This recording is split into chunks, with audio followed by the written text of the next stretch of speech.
समस्या ये थी कि उसके दरबार में एक स्त्री के सहित 2 पुरुष आए, एक स्त्री के सहित 2 पुरुष आए, और वे आश्चर्य था, वे 2 पुरुष एक जैसी ही वेशभूषा के थे, रंग रूप आकृति प्रकृति में बाल के बराबर अंतर नहीं था, और वे दोनों ही झगड़ा कर रहे थे। वो कह रहा था ये हमारी स्त्री है, वो कह रहा था ये हमारी स्त्री है। अब राजा और मंत्री विचार करने लगे कि एक जैसे 2 आदमी हैं, वो कहते ये हमारी स्त्री है।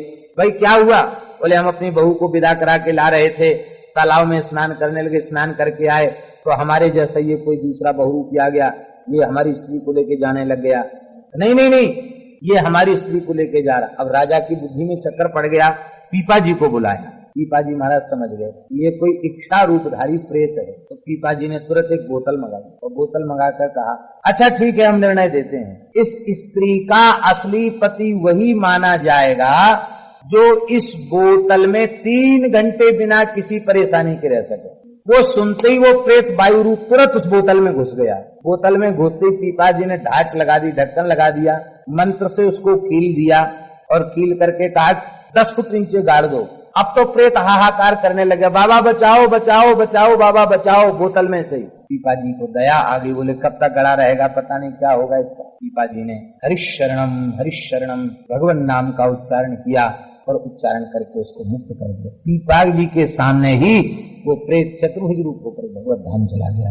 बोलो श्री पीपा जी महाराज की जय। और जो असली पति था वो अपने को हमको भूल ही गई। वो जो चोर थे ना जिन्होंने मटका पटका था, वो भी भंडारा खाने आए थे, क्योंकि वहां भेद तो था ही नहीं। वो चोर भी सब चेला बन गए, बोले हमारे लिए वो सांप थे और इनके लिए मोहर बन गए। वो सब चोर भी चेला बन गए। अच्छा इधर क्या हुआ कि पीपा जी तो समस्या के समाधान के लिए चले गए और घर में अकिंचनता का भाव था। भगवान का नाम है भक्त वांछा कल्पतरु, भक्त की इच्छा को पूर्ण करते हैं। तो सीता सहचरी जी ने कहा था ना कि हम हमारे शरीर को बेचकर संत सेवा कर दो, तो अब वो इच्छा पूरी नहीं हुई थी। एक ऐसी परीक्षा की घड़ी आ गई, संतों की जमात घर में आ गई और पीपा जी महाराज राज दरबार गए हुए हैं, घर में कुछ भी खाने को नहीं। तो सीता सहचरी जी एक व्यापारी के पास चली गई, दुकानदार व्यवसायी था, थोड़े रियासत था, उसके यहाँ चली गई और उन्होंने कहा हमारे यहाँ संतों की जमात आ गई है, कुछ अन्न दे दो, राशन पानी पहुंचा दो। वो विषयी बणिक था, दुष्ट प्रकृति का था। और कामातुराणाम न भयम न लज्जा, कामातुर व्यक्ति को न किसी का भय होता है न किसी की लज्जा होती है। वो बोला राशन तो 4 गुना ले जाओ पर तुमको हमारे घर में रहना पड़ेगा। सीता जी का हृदय दया से भराया, मन में सोचने लग गया हाय हाय, देव दुर्लभ मनुष्य का शरीर प्राप्त करके यह विषय भोग के कितने नीचे पतन गर्त में गिरा जा रहा है। निश्चित ही यह जीव दया का पात्र है। सीता सहचरी जी के हृदय में उसके प्रति करुणा का उदय हो गया। संत के हृदय में करुणा का उदय हो जाए, पतित जीव का कल्याण हो गया। बस चाहे जैसा पतित से पतित प्राणी हो, संत के हृदय में एक बार करुणा जग जाए फिर उस जीव का कल्याण निश्चित है। दे दिया उसने सामान, खूब चकाचक संतों की रसोई बनी, दान दक्षिणा भी बांटी गई। पीपा जी आ गए। पीपा जी हंसकर बोले देवी घर में तो कुछ था ही नहीं, इतनी बढ़िया रसोई कहाँ से कोई भगत चेत गया क्या? तो यहाँ पाप होता है वहाँ कपट होता है और जहाँ पाप है ही नहीं वहाँ कपट नहीं होता। सीता जी ने सारी बात बताई। पीपा जी बोले देखो संत वचन के पक्के होते हैं, उसने तुम्हारी याचना की ना, तो अब उसने बिना किसी ननु नच के विश्वास करके इतना राशन घर में भेज दिया, तो कोई बात नहीं, तुम उसके यहाँ चली जाओ, जो आज्ञा, क्योंकि कल्याण का निश्चय कर चुकी है उस विषयी जीव के। अब तो सुंदर स्नान करके तिलक स्वरूप धारण करके और वो तैयार ही थी, तब तक झुकी मेह आयो है, पानी बरसने लग गया। पानी बरसने लग गया तो श्री प्रियादास जी ने कहा ये पानी नहीं बरस रहा है, ये क्या बरस रहा है? बोले सीता सहचरी और पीपा जी का हृदय ही मेघ बन के बरस रहा है। उस विषयी जीव पर अनुग्रह करने के लिए मानो उनका हृदय ही उमड़ घुमड़ के बादल बन के बरस रहा है। तो पीपा जी ने कहा कि देवी तुमने संत सेवा के निमित्त ऐसे विषयी जीव के ऊपर भी कृपा करने का निश्चय किया है, तो धन्य हो, हमें भी तुम्हारी सेवा का अवसर मिले। तो कांधे पर बिठा करके सीता जी को द्वार पर भेजा है। तो बाहर स्वामी जी बैठ गए। अब देखिए, अब ये वैश्य उसने कह तो दिया, और इधर जब उसका राशन वहां पहुंचा और संतों ने रसोई बनाई, ठाकुर जी को भोग लगा, संत जी में कहते ने जिसका चूर्ण उसका पुण्य, तो उसका आटा दाल चावल संतों के पेट में गया, उसकी बुद्धि शुद्ध हो गई। अब तो उस वैश्य का रोना शुरू, वो तो रो रहा था, हाय हाय छी छी धिक्कार है, महाराजा साहब तो चेला बनकर भजन में लग गए और मैं इसी नगर का रहने वाला बनिया किस नरक में जाऊंगा, हाय हाय मैंने कैसी अपवित्र बात कह दी, हाय मैं मर क्यों नहीं गया। वो लज्जा के मारे रो रहा था, फूट फूट कर बिलक बिलक के गड़ा जा रहा था लज्जा के मारा। जैसे ही वहां पहुंचे हैं, आहा हा, कहते हैं वहां पहुंचते ही चरणों में प्रणाम किया और प्रणाम करके कहा, चरणों में प्रणाम करके कहा, माता जी आप रात्रि में अकेली कैसी पधारी। अब देखिए वो वैश्य क्या कह रहा है, माता जी, हे जगन माता जी आप रात्रि में अकेली कैसे पधारे। अब ये समझ गए ना, माताजी शब्द से समझ गए कि उस पर कृपा हो गई, चरणों में लिपट के रोने लग गया। सीता सहचरी जी के हृदय में वात्सल्य जगा है, मस्तक पर वरदहस्त पधराया है, बेटा दुख मत करो, भगवान पतित पावन है, आप अकेली कैसे आई, पानी बरस रहा है, आपके पैर गीले नहीं है, तो स्वामी जी मुझे लेकर आए हैं। अब तो और लज्जा के मारे गड़ गया, बिजली तो उन जमानों में थी नहीं, दीपक जलाकर बाहर आया तो पीपाजी शांत भाव से माला लेकर जप रहे, फूट फूट कर गिर पड़ा, बोले महाराज धरती फट जाए मैं समा जाऊं। पीपाजी ने कहा, जिस धन के पीछे भाई भाई लड़ भिड़ करके मर जाते हैं, उस धन को तुमने सकाम भाव से ही सेवा के लिए कर दिया तो सही, हम तो तेरे इसी गुण पर रीझ गए। अब तो वैश्य सपरिवार पीपाजी का शिष्य हो गया और उसने कह दिया कि अब ये दुकान संतों की दुकान है, अब आपको आने की जरूरत नहीं है, हम नित्य प्रति दर्शन करके अपने आप ठाकुर जी का कुठार देख लिया करेंगे। अब आटे की जरूरत है कि दाल की जरूरत है कि चावल की जरूरत है, और अब तो भरा पूरा चकाचक कुठार रहने लग गया और संत सेवा से कमी होती नहीं, अपार वैभव। अब तक उस वैश्य पर जो धन था उससे कई गुना अधिक धन उसको प्राप्त हो गया। इसी को श्री मलुकदास जी ने एक दोहा में कहा है, साहिब मोदी सब संसार है, साहिब मेरे राम जा पर चिट्ठी उतरे, सोई खर्चे दाम। राम जी साहिब हैं, संसार मोदी है, राम जी की चिट्ठी जिस पर पहुंच जाती वही खर्च कर देता है।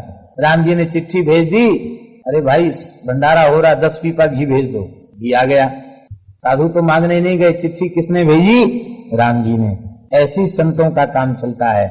बोले भाई चिट्ठी किस पर भेजी जाती है, हमारा आपसे कोई परिचय नहीं तो हम आपको चिट्ठी क्यों भेजेंगे, आपसे हमारा परिचय होगा तब ना हम आपको चिट्ठी भेजेंगे। भगवान की सेवा के निमित्त चिट्ठी उसी जीव के पास पहुंचती है जिस जीव को भगवान अपना करके मानते हैं। इसलिए गौ सेवा, संत सेवा, अतिथि सत्कार, दीन दुखी रोगियों मनुष्यों की सेवा, उनकी भावना उन्हीं भाग्यशाली जीवों के चित्त में उत्पन्न होती है जिनको भगवान संतों के नाते अपना करके मानते हैं, उनको चिट्ठी भेजते हैं। उस डाकिया की जरूरत नहीं, डब्बा में डालने की चिट्ठी जरूरत नहीं, बिना तार का तार राम जी की चिट्ठी पहुंच जाती और सेवा की सारी व्यवस्था हो जाती।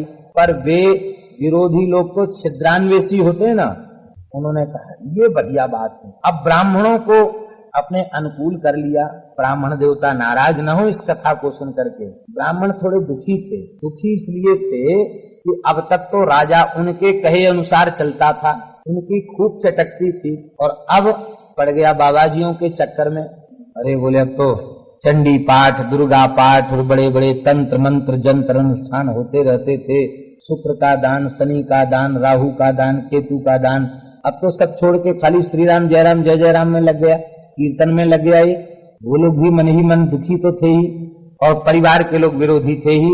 उन्होंने ब्राह्मणों को भड़काया और कहा राजा से कहो महाराज देखो तुमने हड़बड़ी में दीक्षा ले ली, अब क्या हुआ, एक राजगुरु का पद है पीपाजी का, और वे ऐसी ऐसी तिल का ताड़ बन जाता ना, तो सीता सहचरी जी वहां से गई और स्वामी जी उनको लेकर के गए। इस बात को इस तरह से प्रस्तुत किया गया कि राजा की अश्रद्धा हो गई, इतनी अश्रद्धा हो गई, इतनी अश्रद्धा हो गई मन में सोचा चलो दीक्षा तो ले ही लिए हैं, राम राम करेंगे, पर समझ में नहीं गुरुजी ने ऐसा क्यों किया। पिताजी के मन में विचार आया कि अब इस समय शिष्य की रक्षा करना हमारा कर्तव्य है। एक दिन वह श्रद्धा थी इसकी, आज श्रद्धा ढुलमुल भई, इस बेचारे का तो विनाश हो जाएगा। ठाकुर के दरबार में संत के प्रति अश्रद्धा हो गई और फिर गुरु के प्रति अश्रद्धा और निंदा का भाव आ गया, तो गुरु विरोध नहीं कोई जग त्रासा। पिताजी दयावश बिना बुलाए इसके घर चले गए। जैसे ही घर पहुंचे तो राजा पूजा कर रहा था, आखिर तो वैष्णव था। द्वारपाल ने आकर सूचना दिया, महाराज गुरुजी पधारे हैं। राजा बोला कह दो वहीं बैठे, अभी पूजा कर रहा हूँ। ये उचित था क्या? जिन गुरुजी की कृपा से भजन में लगे हो, सेवा पूजा में लगे हो, मोते अधिक गुरु जी जाने, दौड़ के आना चाहिए था। पर पिताजी सम्मान अपमान से परे हैं, वहीं बैठ गए और बोले द्वारपाल से, उससे जाके कहो झूठ बोलता है सेवा कर रहा हूँ, मोची के घर में बैठकर जूती गठवा रहा है और कहता है मैं सेवा कर रहा हूँ। कान में आवाज पड़ गई राजा की, मोची के घर में बैठकर जूती गठवा रहा। राजा कर तो रहा था सालिग्राम जी की सेवा, पर मन में सोच रहा था हमारा राजकीय मोची कलाकार तो है, पर मैं जिस नक्शे की जूती गठवाना चाहता हूँ लगता वो बनाता नहीं, तो आज मैं घूमते फिरते जाऊंगा, उसको बुलवाकर उसके सामने बैठकर जूती गठवाऊंगा। मन में उसके जूती गठना चल रहा था। बोले जूती गठवा रहा, कहता पूजा कर रहा हूँ। अब तो दौड़ा हुआ आया, चरणों में पड़ गया। जैसे ही चरणों में पड़ा बोला महाराज हम तो आपके चरणों की शरण में हैं, हमारी रक्षा कीजिए, हमारी रक्षा, हम आपके चरणों की शरण में। पिताजी बोले अरे मूर्ख, मैं तुमसे पहले ही कह रहा था कि तुम दीक्षा लेने के अधिकारी नहीं, पर तुम तो रो रहे थे चरणों में पड़ करके। वो पुराना वाला रंग कहाँ चला गया जब सारा राज्य लिख करके? अब क्या हो गया? अब महल तुम्हारा हो गया, अब राजा तुम हो गए, अब धन तुम्हारा हो गया, हमको दिया गया वचन कहाँ चला गया? राजा रोने लग गया। बोले महाराज गुरुदेव, दुष्टों ने हमारी बुद्धि को निंदा करके बहका दिया, अब मेरे अपराध को क्षमा करो। प्रभु अब मेरा कलमश दूर हो चुका है, अब मैं पहले जैसा ही हूँ। अच्छा पहले जैसे हो? बोले हाँ। तो ऐसा करो, तुम्हारी एक रूपवती रानी है जो बंध्या है, बांझ है, उसको ले आओ, हमको समर्पित कर दो। अब ये कठोर परीक्षा थी, रानी के रूप में उसकी आसक्ति थी। डरते डरते जैसे ही आगे गया तो क्या देखा? डगमग पाव धरे पीपा सिंह रूप करे, डगमग पाव धरे पीपा सिंह रूप करे, ठाड़ो देखी डरे इत आवे आप क्वारी है, ठाड़ो देखी डरे इत आवे आप क्वारी है, जाय तो बिलाय गयो तिया ढींग सुत नयो, जाय तो बिलाय गयो तिया ढींग सुत नयो, भूमि पर कला जानी ना तिहारी, नयो भूमि पर कला जानी ना तिहारी, प्रगट्यो स्वरूप निज खीज के प्रसंग कयो, प्रगट्यो स्वरूप निज खीज के प्रसंग, कहाँ वह रंग शिष्य भयो लाज टारी है, कहाँ वह शिष्य भयो लाज टारी नारी है। जाओ रानी को ले आओ। राजा चला, पीपा सिंह रूप करे, पीपा जी सिंह बन के प्रकट हो गए, गुर्रा रहे थे, थर-थर कांप गया। जाओ, आगे बढ़ा, सिंह अंतर्धान हो गया। वहां जाकर अपनी रानी के पास गया तो क्या देखा? बहुत सुंदर तपे हुए सोने के अंग कांति के जैसा बालक बंध्या रानी की गोद में खेल रहा है। महल में सिंह घुसाया और बांझी के बेटा हो गया, और ऐसा सुंदर बेटा आज तक मैंने देखा नहीं। जो दशा सती जी की भई ना राम जी की माया देख के, वही दशा आज राजा सूरजमल सेन की हो गई। राजा मूर्छित होकर के गिर गया। गुरुदेव ने कमंडल से जल सींचा है, मस्तक पर वरदहस्त पधराया है। बेटा कहाँ गई पुरानी श्रद्धा, पुरानी निष्ठा कहाँ चली गई? बोले गुरुदेव कला जानी ना तिहारी है, आपकी महिमा हम नहीं जान सकते। वो सिंह कौन था? बोले सिंह कोई नहीं, वो सिंह गायब हो गया। वो सिंह क्या था?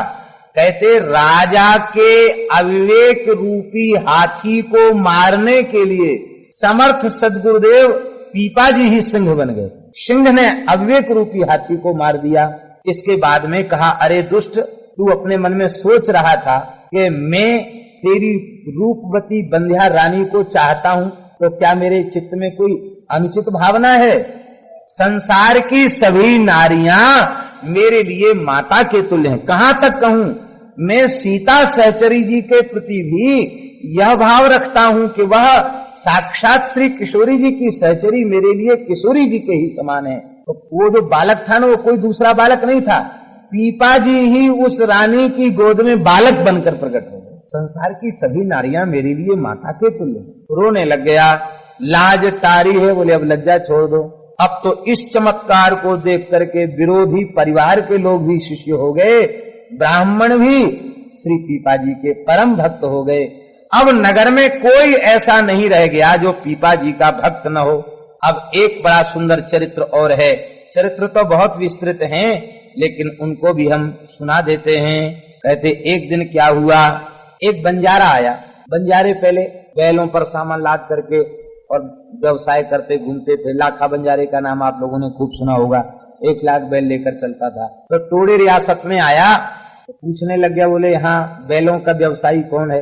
कुछ दुष्ट लोग थे जो पीपा जी से थोड़ा चिढ़ते थे उनके ऐश्वर्य और महिमा को देख करके। बोले अरे हमारे यहाँ एक बैलों के बहुत बड़े व्यवसायी हैं, उनका नाम है श्री संत पीपा जी, महान संत हैं, बहुत बड़े व्यापारी हैं, वो लाखों बैल हैं उनके पास। पर एक बात है, तुम बैलों का मेल तोल करने जाओगे तो वो देंगे नहीं तुमको बैल। हैं एक से एक बढ़िया उनके पास बैल, बस पैसा दे देना, एक बात उनकी सुनना मत, बढ़िया से बढ़िया बैल छांट कर ले लेना।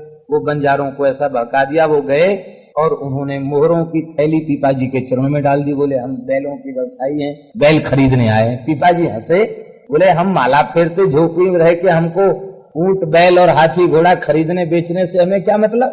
नहीं महाराज, लोगों ने बताया, सब झूठ थोड़ी बोल सकते हैं। बहुत कहा पर वे माने नहीं, बोले हम तो बैल खरीदेंगे। पीपा जी समझ गए, लगता है ठाकुर जी कोई नया उत्सव करवाना चाहते हैं, इसलिए पैसा जबरदस्ती भेज दिया। पैसा तो हम रखते नहीं, ये मोहरे की ढेरी लगी, इसका मतलब कोई उत्सव ठाकुर जी कराना चाहते हैं। बोले तो ठीक है, कल बैल छांट करके ले जाना, अभी तो चरने गए हैं सब बैल। उसको तो कह दिया, बोले ठीक है कल आ जाना मौके पर। और तुरंत उन्होंने मोहरों को गना और दूर दूर तक साधुओं को न्योता भेज दिया, आओ सब झरा भंडारा है, झरा भंडारा। अब तो टोल के टोल, जमात के जमात संत कीर्तन करते करते आ गए। हजारों साधु आ गए महाराज, सवेरे तक तो हजारों साधु आ गए। और चकाचक कड़ाही चढ़ गई, खीर, मालपुआ, गुलाब जामुन, हलवा, पूड़ी और पकौड़ी और विविध प्रकार के पकवान मिष्ठान बन गए। सब साधु सिया हरि नारायण गोविंद, भज रामा कृष्ण गोविंद, सिया हरि नारायण गोविंद, भज रामा। गोविंद गोविंद गाओगे, प्रेम पदार्थ पाओगे। गोविंद गोविंद गाओगे, प्रेम पदार्थ पाओगे।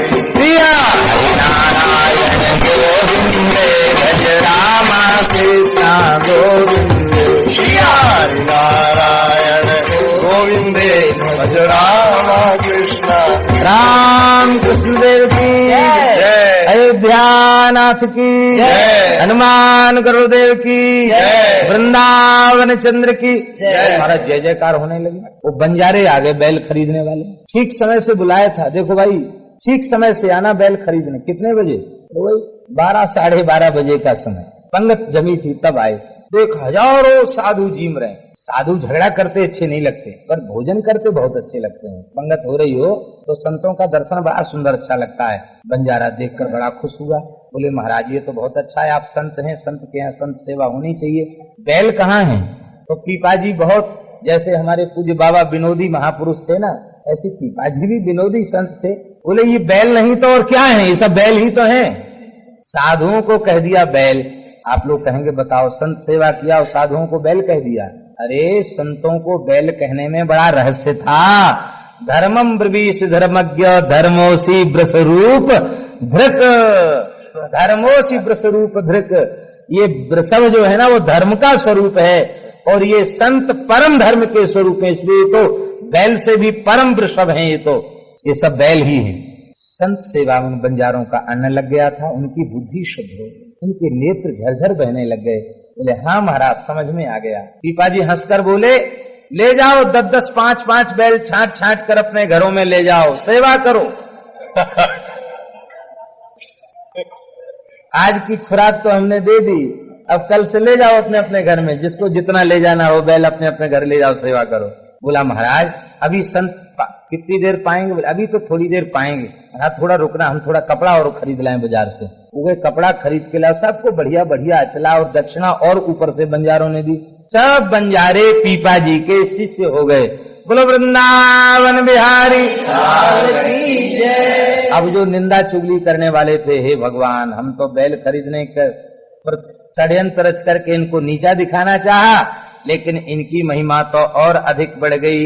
इस प्रकार से बड़े अद्भुत अद्भुत चरित्र श्री पीपा जी महाराज ने किए। और अब आगे के चरित्रों को भगवत कृपा से हम कल कहेंगे। अभी चरित्र श्री पीपा जी का बहुत विस्तृत चरित्र है और बड़ा चरित्र है, लेकिन अब उस चरित्र को विचार ऐसा ही करते हैं कि वो चरित्र कम से कम पूर्ण हो जाए। अभी कितने दिन कथा बाकी है? कम एक चरित्र और हो जाए तो अच्छा है। श्री वृंदावन बिहारी लाल की जय।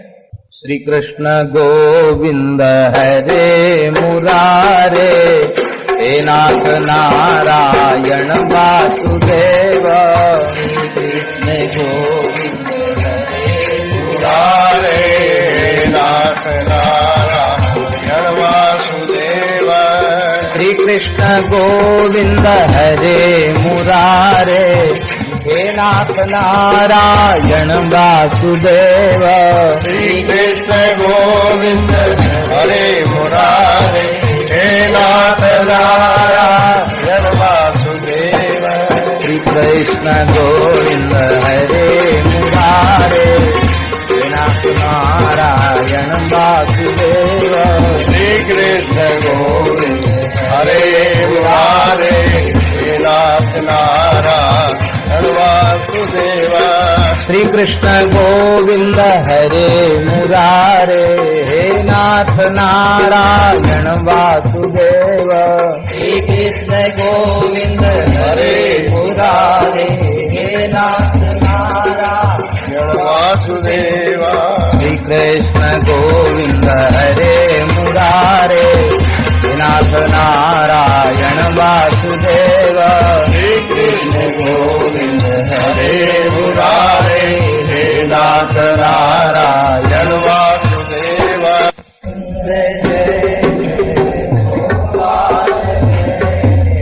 राधा रमण हरि गोविंद जय जय। राधा रमण हरि गोविंद जय। गोविंद जय जय, गोपाल जय जय। गोपाल जय जय, गोविंद जय जय, गोपाल जय जय। गोविंद जय जय, गोपाल जय जय। राधा रमण हरि गोविंद जय जय।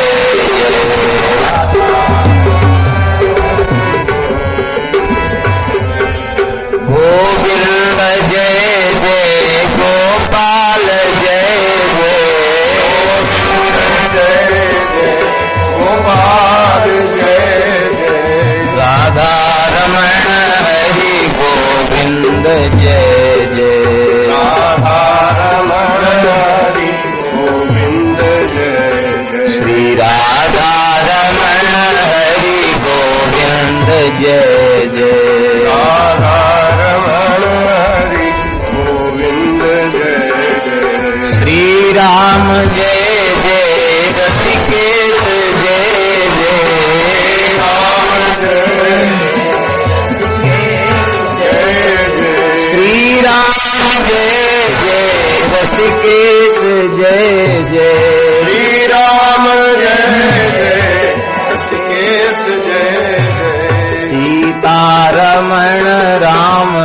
रघुनाथ जय जय। सीतारमण राम रघुनाथ जय जय। सीतारमण राम रघुनाथ जय जय। सीतारमण राम रघुनाथ जय जय। श्री राधारमण हरि गोविंद जय जय। राधारमण हरि गोविंद जय जय। गोविंद जय जय गोपाल जय जय। गोविंद जय जय गोपाल जय जय। राधारमण हरि गोविंद जय जय। राधारमण हरि गोविंद जय जय। श्री वृंदावन बिहार नार को उपदेश दियो। पीपा प्रताप जगवासुना नार को उपदेश दियो। पीपा प्रताप जगवासुना नार को उपदेश दियो। प्रथम भवानी भक्त मुक्ति मांगन को धायो। प्रथम भवानी भक्त मुक्ति मांगन को धायो। सत्य कहो तुम शक्ति सुदृढ़ हरि शरण बतायो। सत्य कहो तेहि शक्ति सुदृढ़